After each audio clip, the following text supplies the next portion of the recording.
Hi students, I am Sneha Batra. आपने मेरी last video देखी होगी, हमने पॉलिनोमियल के टॉपिक पे बनाई थी। पॉलिनोमियल का हमने बेसिक समझा था। आज से हम क्वेश्चंस की बिगिनिंग करना शुरू कर देंगे। आज मैं थोड़ा सा एक रिकैप ले लेती हूँ जिन्होंने मेरी लास्ट वीडियो ना देखी हो।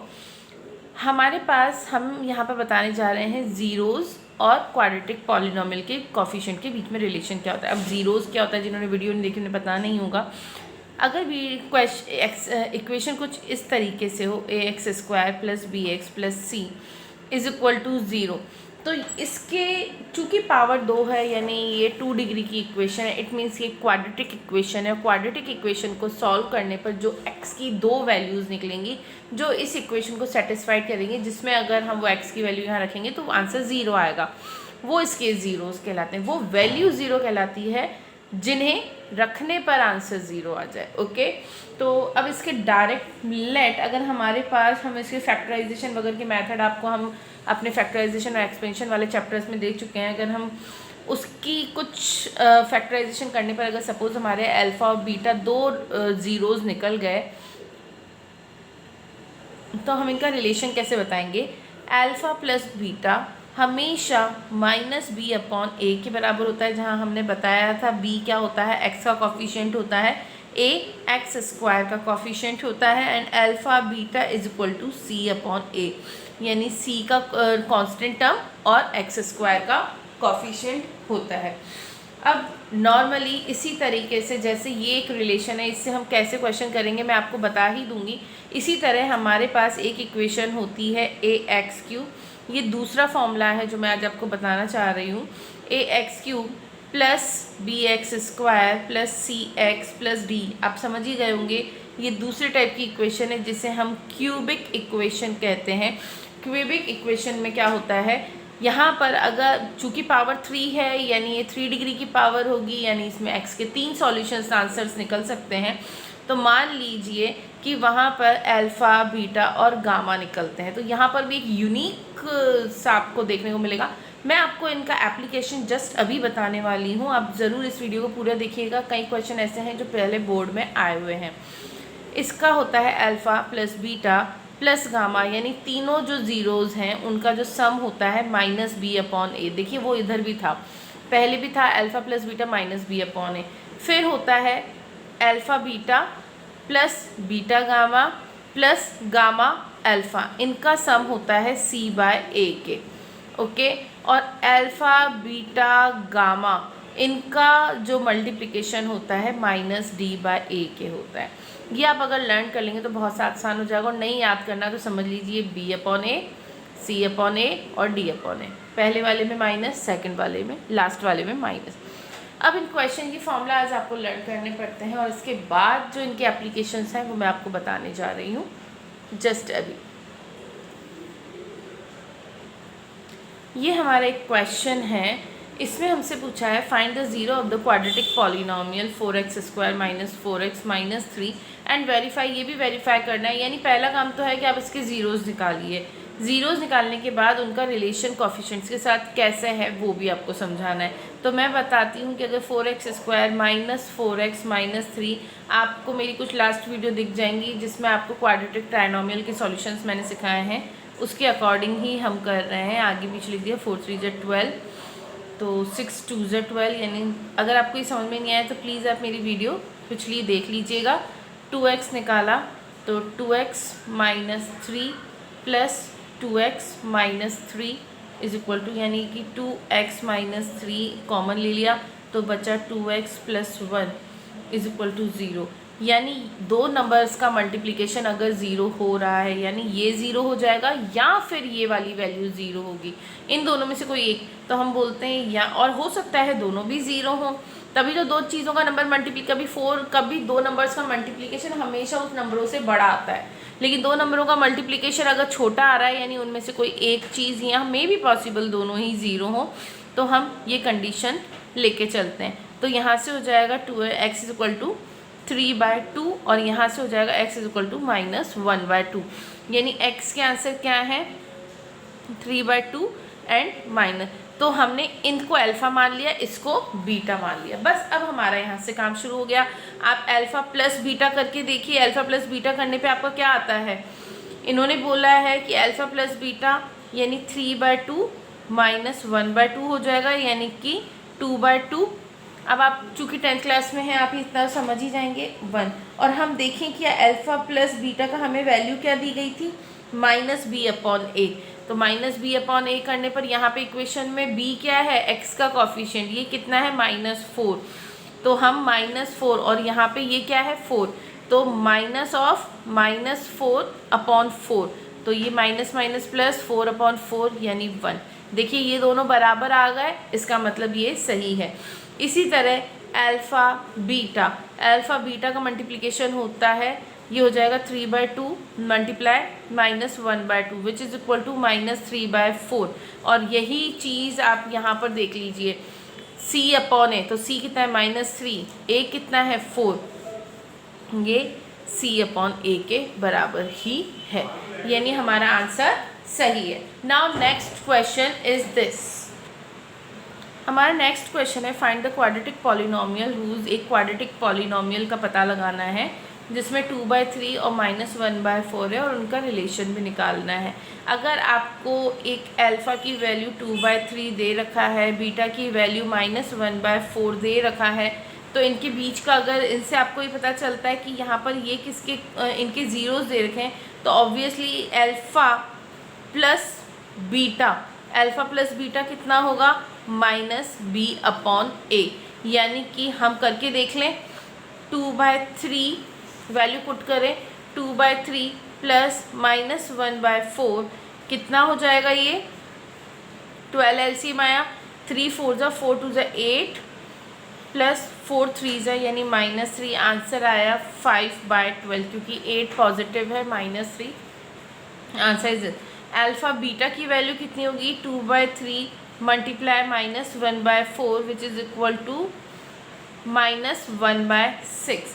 अब आपको ये मालूम है कि अल्फ़ा प्लस बीटा -b/a के है, यानी ये -b/a के होगा और ये c/a के होगा।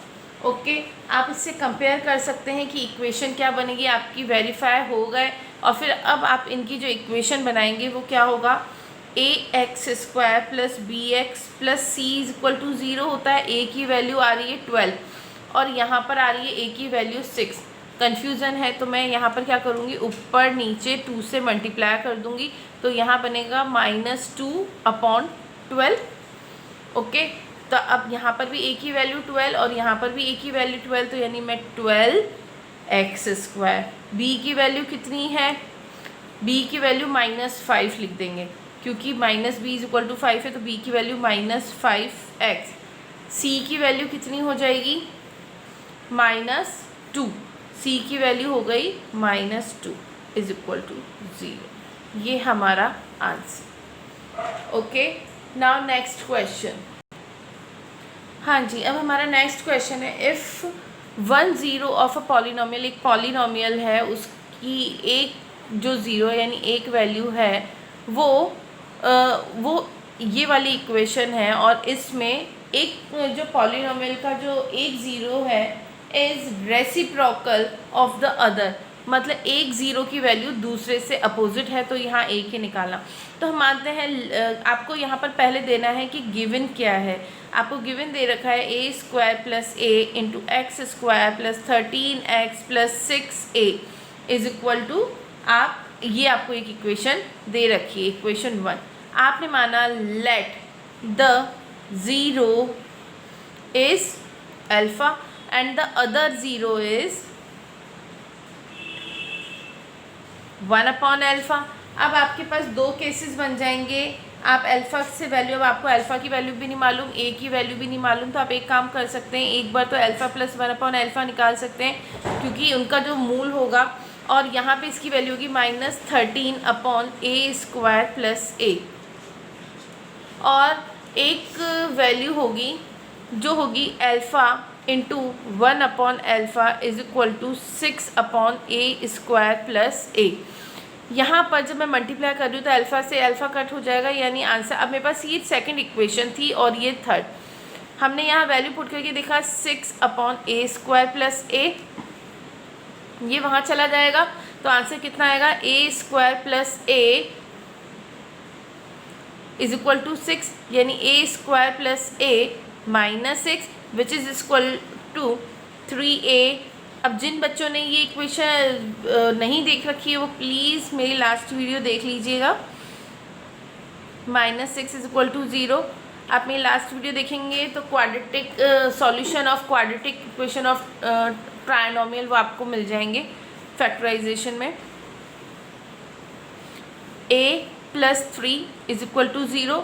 Now a plus 3 into a minus 2 is equal to 0, यानी a की वैल्यू -3 भी हो सकती है और a की वैल्यू 2 भी हो सकती है, क्योंकि ये पार्ट भी 0 हो सकता है, ये वाला पार्ट भी 0 हो सकता है। और चूँकि हम यहाँ पर इसकी वैल्यू पॉजिटिव दिखाने में just a minute,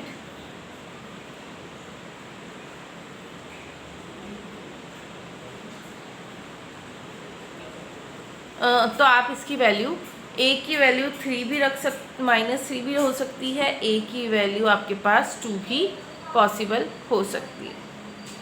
now next question is if alpha and beta are the zero of the polynomial such that, कुछ इस तरीके से कि अल्फ़ा प्लस बीटा 6 के बराबर है, अल्फ़ा बीटा, तो आप वो पॉलिनोमियल अल्फ़ा बीटा 4 के बराबर है, तो आप वो पॉलिनोमियल क्या होगा वो लिखिए। कोई बात नहीं, आप जानते हैं अल्फ़ा प्लस बीटा 6 के बराबर है तो हम इसे 6/1 लिख सकते हैं। इसकी वैल्यू होती है -b/a, ठीक है। तो यानी और यहाँ पर अल्फ़ा बीटा किसके बराबर है 4, यानी 4/1, इसकी वैल्यू होती है c/a। अगर आप कंपेयर करेंगे तो यहाँ a से ये 1 के बराबर है, b -6 के बराबर है, c 4 के बराबर है। ओके, जब आप ये वैल्यू में अगर आप यहाँ पर रखेंगे ax² plus bx plus c, तो आपका आंसर मौजूद होगा 1x² माइनस 6x प्लस 4, यानी x² minus 6x plus 4 is answer. Okay, now next question is, अगर एक पॉलिनोमियल है जो क्यूबिक पॉलिनोमियल है उसके ज़ीरोज़ दे रखे हैं 3, 5 और -2, तो आपको इसमें इन सब पूरी पॉलिनोमियल की वैल्यू निकालनी है। आंसर बहुत सीधा है इसका, क्योंकि आपको पता चल गया है alpha is equal to 3, beta is equal to 5 and gamma is equal to -2। Now alpha plus beta plus gamma is equal to 3 plus 5 -2 which is equal to 8 -2, this is 6।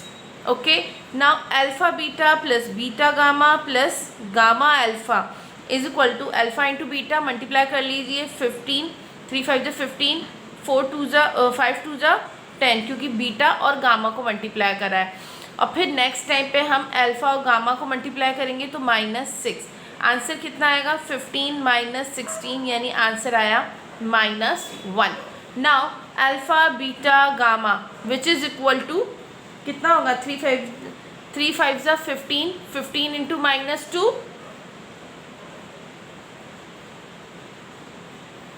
-30। Okay, आप यहाँ जानते हैं ये किसके बराबर था -b/a के। आपको ये मालूम है ये किसके बराबर था, ये आपका मालूम था c/a, और ये किसके बराबर है d/-d/a। आप जानते हैं इसके नीचे कुछ नहीं है, इसके नीचे 1 माना, इसके नीचे कुछ नहीं है, इसके नीचे 1 माना, इसके नीचे हर जगह अगर हम कंपेयर करेंगे तो a की वैल्यू 1। अब यहाँ से आपको क्या मिल रही है, a is equal to 1, b is equal to -6, c is equal to -1, d is equal to d is equal to 30। तो आपकी जो इक्वेशन होगी वो क्या बनेगी, 1x³ -6x² -x प्लस 30, ये आपकी इक्वेशन। क्यों, ax³ plus bx² plus cx plus d। Okay, now thanks for watching my video. अगर आपको मेरी वीडियो पसंद आई हो तो प्लीज़ इसे लाइक और सब्सक्राइब ज़रूर करिएगा। और कुछ स्टूडेंट्स की मेरे पास प्रॉब्लम आई है कि उन्हें मेरे नोटिफिकेशंस नहीं मिलते हैं, तो प्लीज़ आप बेल आइकन ज़रूर दबाइए। बेल आइकन दबाने के बाद में ही आपको मेरे नोटिफिकेशंस मिल पाएंगे। Okay, bye.